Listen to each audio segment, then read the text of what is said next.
বায়ু দূষণে বিশ্বের ১০০টি শহরের মধ্যে রাজধানী ঢাকার অবস্থান ষষ্ঠ।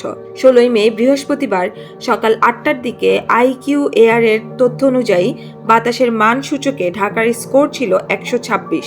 এ বাতাস সংবেদনশীল গোষ্ঠীর জন্য অস্বাস্থ্যকর। সংবেদনশীল গোষ্ঠীর মধ্যে আছেন বয়স্ক, শিশু, অসুস্থ ব্যক্তি ও অন্তঃসত্ত্বা। বায়ু দূষণের পরিস্থিতি নিয়মিত তুলে ধরে সুইজারল্যান্ড ভিত্তিক প্রতিষ্ঠান আইকিউ এয়ার। বাতাসের মান নিয়ে তৈরি করা এই লাইভ বা তাৎক্ষণিক সূচক একটি নির্দিষ্ট শহরের বাতাস কতটা নির্মল বা দূষিত সেই সম্পর্কে মানুষকে তথ্য দেয় এবং সতর্ক করে। বৃহস্পতিবার সকাল ৮টার দিকে বিশ্বে বায়ু দূষণে প্রথম অবস্থানে ছিল পাকিস্তানের লাহোর। আইকিউ এয়ারের সূচকে শহরটির স্কোর ২৭২।